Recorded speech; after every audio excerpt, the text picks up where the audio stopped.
Wait आगे बढ़ने से पहले अगर आपने इसका पार्ट 1 नहीं देखा है तो सच में बहुत कुछ मिस कर रहे हो, क्योंकि वहीं पर आपने देखा था कैसे डियान एक अजीब मैसेज ग्रैंड माँ के पास आ जाओ देखने के बाद पागल हो जाता है, कैसे एक कीड़ा उसके कान में घुसकर उसे कंट्रोल करने लगता है और कैसे आखिर में वो खुद ही उस टूटे हुए बोर्ड के टुकड़ों से अपनी गर्दन काट लेता है।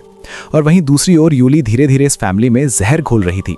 पहले उसने रूडी को इमोशनली कमजोर किया, फिर उसे अपने जाल में फंसाया और आखिरकार दोनों के बीच वो रिश्ता बन गया जो इस पूरी कहानी को और भी खतरनाक बना देता है। अब अगर आपको ये सब डिटेल में समझना है तो पहले पार्ट 1 जरूर देख लेना, लिंक डिस्क्रिप्शन में मिल जाएगा। अब कहानी को यहीं से आगे बढ़ाते हैं। तो हम लोग पिछली पार्ट 1 में देखे थे कि घर लौटने के बाद में रूडी बहुत अपसेट था, इसलिए यूली मौका देखकर उसके पास आती है, जहां पर रूडी उसे गले लगाकर रोने लगता है क्योंकि वो गरीब है और इसलिए लारस उसको कुछ भी नहीं बोलने देती। इनफैक्ट वो उसकी बहुत बेइज्जती करती है, उसे कुछ भी बोलती रहती है। फिर यूली उसको अपने रूम में ले जाकर उसे सेड्यूस करने की कोशिश करती है। अब इससे होता यह है कि यूली की टेक्निक काम कर जाती है, जिससे कि रूडी सेड्यूस हो जाता है और फिर दोनों के बीच में संबंध बन गया था। इसके बाद यूली उसको प्रपोज करती है कि वो लारस को छोड़कर उसके साथ अपनी जिंदगी शुरू कर दे, लेकिन रूडी उसके प्रपोजल को रिजेक्ट कर देता है। अब ये सब सुनकर यूली उसको धमकाती है कि अगर उनके संबंध के बारे में लारस को पता चल गया तो उसका क्या होगा। उसकी धमकी से रूडी गुस्से में उससे ये बोलता है कि लारस बिल्कुल सही कहती थी, तुम सच में अपनी माँ की तरह कैरेक्टरलेस हो। और उसकी कही इन बातों से वो बहुत ही ज़्यादा नाराज़ हो जाती है। और जब रूडी उस रूम से बाहर निकल रहा था तब टीका उसको देख लेती है। टीका समझ जाती है कि उसके पिता ने उसकी मॉम पर चीट किया है, जिन्हें देखकर उसको काफ़ी बुरा लगता है। इस पर रूडी उससे रिक्वेस्ट करता है कि वो अपनी माँ को इसके बारे में बिल्कुल न बताए, क्योंकि वक्त आने पर वो लारस को सब कुछ एक्सप्लेन कर देगा। अब इसके बाद में रात को यूली उस घर से निकल जाती है और टीका जो होती है वो रात की प्रेयर्स पढ़ने लगती है। अचानक उसके रूम की लाइट चली गई थी, जहां पर टीका फील करती है कि उसके पीछे कोई बैठा हुआ है जो कि उसकी नमाज के वर्सेस को रिपीट कर रहा था। और जब वो पीछे मुड़कर देखती है तो वहां कोई नहीं होता, लेकिन सामने देखते ही एक जिन उसके बिल्कुल सामने आकर उसे डरा देता है।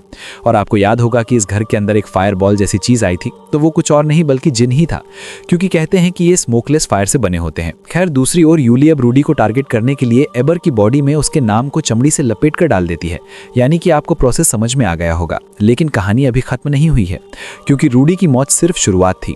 अब परिवार पर मंडरा रहा खतरा और भी ज्यादा खौफनाक होने वाला है। जब भी यहाँ पर जिन से कुछ भी करवाना होगा तो यहाँ पर उसे एम्बर के मुंह के अंदर नाम लिखकर, यानी कि चमड़ी के अंदर उसे लपेटकर नाम लिखकर मुंह के अंदर डालना है, जिसके बाद उसके पीछे ये जिन चला जाएगा। उसी वक्त उस्ताद अबूया जो होते हैं वो अल्लाह से टीका के परिवार की हिफाजत के लिए दुआ करने लगते हैं, जिसका असर यूली के साथ होने लगा था, जहां पर उसके रूम की लाइट चली जाती है। और जब वो लालटेन और कैंडल लाइट कर रही थी तभी उसके पीछे मौजूद एम्बर की लाश अचानक उठकर बैठ जाती है। यूली को इसका आभास हो जाता है, लेकिन चेक करने पर एम्बर की बॉडी वैसे ही पड़ी हुई थी और जब वो पलटती है तो उसे एम्बर का खौफनाक चेहरा दिखता है, जिससे कि वो काफ़ी डर गई थी, जो कि शायद ये इंडिकेट कर रहा है कि उसका वक्त नज़दीक आ रहा था और उसको जल्दी काम खत्म करना पड़ेगा। इधर जब घर के अंदर रूडी सोने की कोशिश कर रहा था तो अचानक उसके गले में उससे बहुत तेज दर्द होने लगता है और जब वो बाथरूम में जाता है तो उसे खून की उल्टी हो रही थी, जिसमें से कुछ नुकीली चीज़ें भी निकल रही होती हैं। तभी एक कीड़ा उड़ते हुए उसकी आंख में घुस जाता है और दूसरी आंख से निकलने की कोशिश करता है, जिससे कि उसे काफ़ी दर्द हो रहा था और ये सीन काफ़ी खौफनाक भी होता है और इसलिए अब वो अपने हाथ से उस कीड़े को बाहर निकालने की कोशिश कर रहा था। लेकिन इन सब में होता यह है कि उसकी एक आंख बाहर निकल जाती है, जिसके दर्द से रूडी चीखने लगता है। उसकी चीख सुनकर लारस उठ जाती है और तभी रूडी अपने सामने एम्बर के चेहरे वाले जिन को देखता है। इसको देखकर वो काफी घबरा गया था और इसी घबराहट में उसका पैर फिसल जाता है, जिससे कि उसके सर पर चोट लगने की वजह से उसकी वहीं ऑन द स्पॉट मौत हो जाती है। तब लारस बाथरूम का गेट तोड़कर अंदर आती है, जहां पर वो अपने शौहर रूडी को मरा हुआ पाती है, जिसको देखकर लारस रोने लगी थी, यानी कि उसका पूरा परिवार तबाह हो रहा था। अब अगली सुबह रूडी के फ्यूनरल में योनो को फिर से समझने में देरी नहीं लगती कि ये भी यूली की ही करतूत थी। वहीं टीका और लारस रूडी की मौत से बहुत टूट जाती हैं, लेकिन फ्यूनरल में प्रेयर मीटिंग के वक्त टीका के साथ अजीब घटनाएं हो रही थीं, जहां पर उसे जिन यानी कि बहुत सारे जिन का झुंड दिखाई देता है, जो कि उसे कब्र के अंदर खींच रहे थे, जिसमें उसे कीड़े मकोड़े भी जकड़ रहे होते हैं। अब ये देखकर वो चीख उठती है कि तभी अबूया जो होते हैं वो यहाँ पर स्पेशल पानी पिलाकर उसे शांत करते हैं, जो कि यहाँ पर वर्सेस से पावर्ड करा गया था। जिसके बाद लारस टीका को रूम में लेकर जाती है, जहां पर टीका अपनी मॉम को समझाने की काफ़ी कोशिश करती है कि कोई उनके परिवार पर काला जादू करके उनको नुकसान पहुंचा रहा है, उनको ख़त्म करने की कोशिश कर रहा है, जिससे छुटकारा पाने के लिए उनको कुछ करना होगा, क्योंकि अब वो अपनी मॉम को नहीं खोना चाहती थी। और ऐसा कहते हुए टीका रोने लगती है।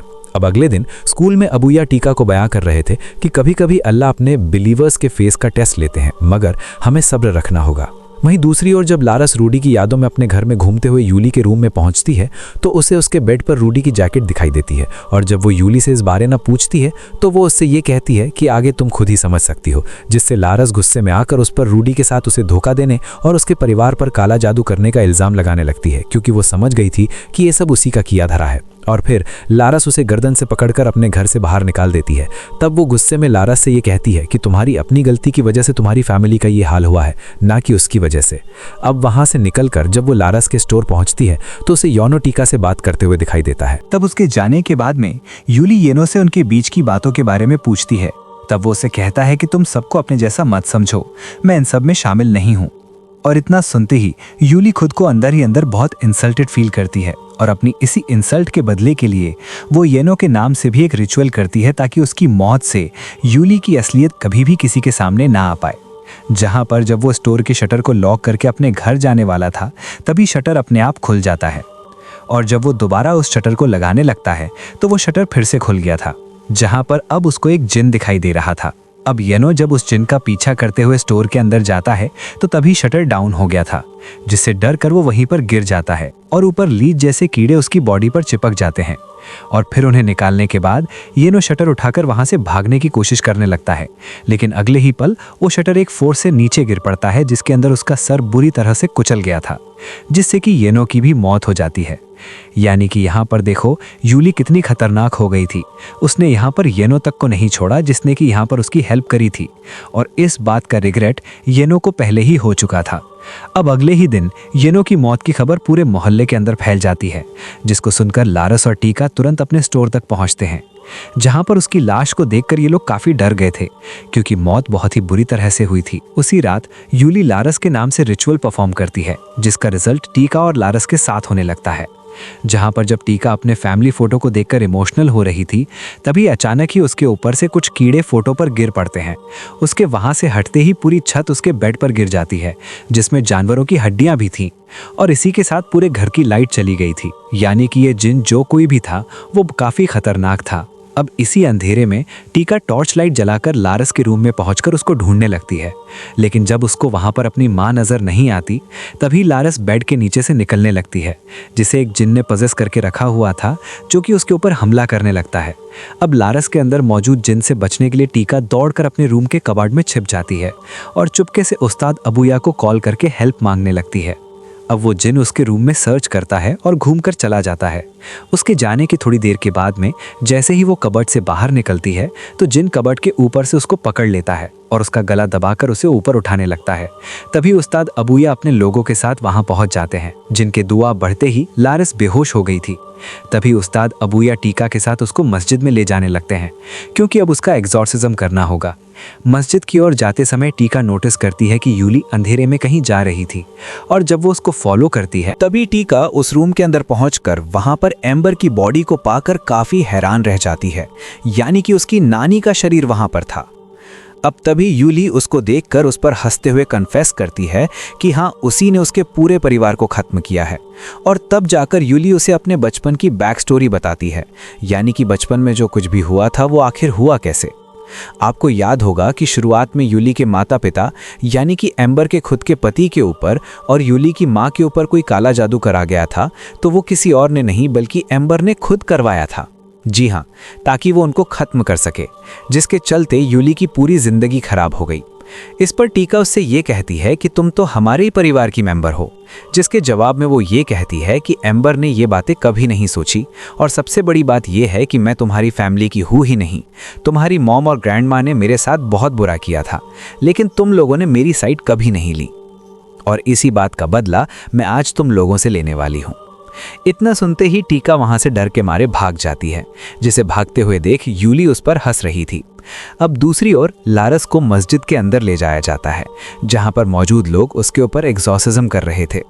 उस्ताद अबूया अल्लाह का नाम लेकर एग्जॉर्सिज्म शुरू करते हैं, जिससे कि लारस चिल्लाने लगती है।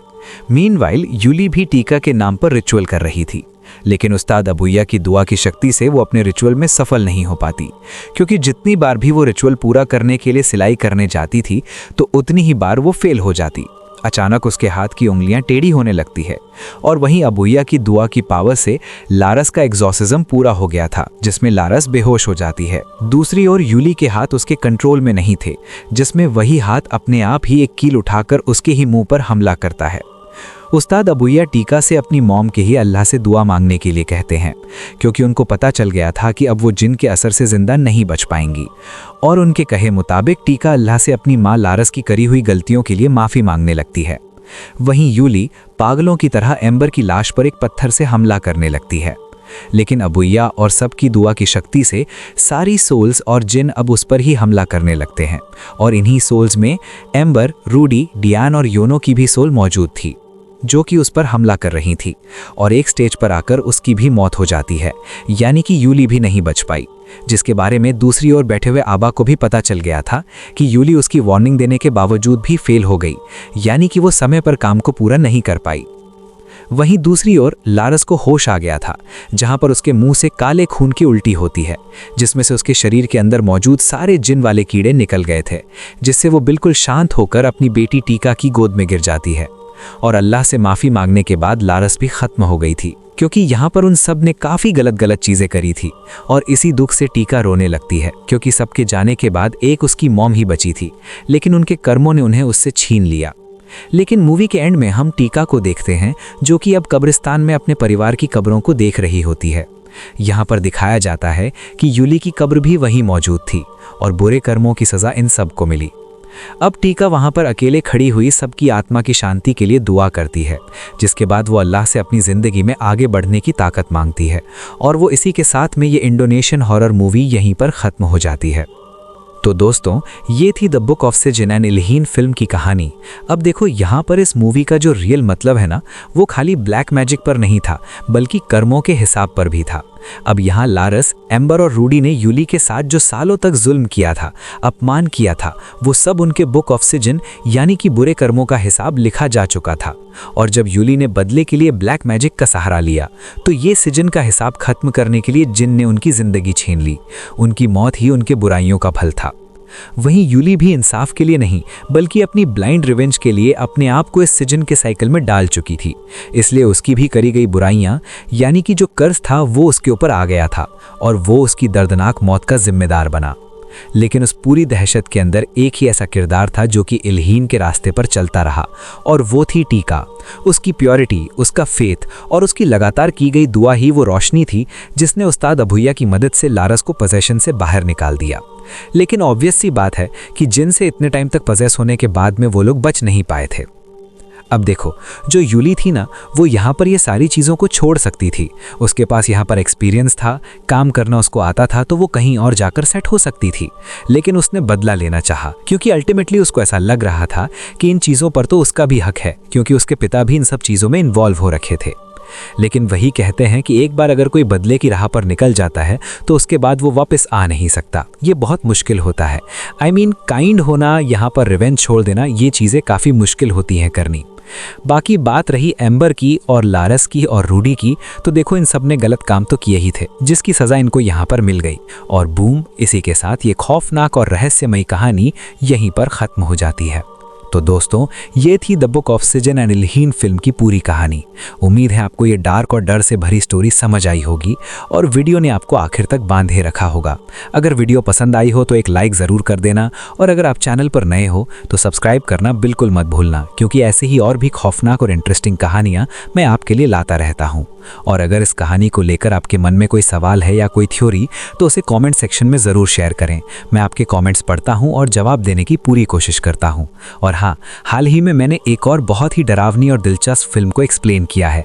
अगर आपने वो मिस कर दी है तो उसका लिंक आपको नीचे डिस्क्रिप्शन और पिन कॉमेंट में मिल जाएगा। तो चलो, बाकी मिलते हैं अगली वीडियो में एक और नई और भी ज़्यादा खौफनाक कहानी के साथ। Thanks for watching, take care and see you in the next video.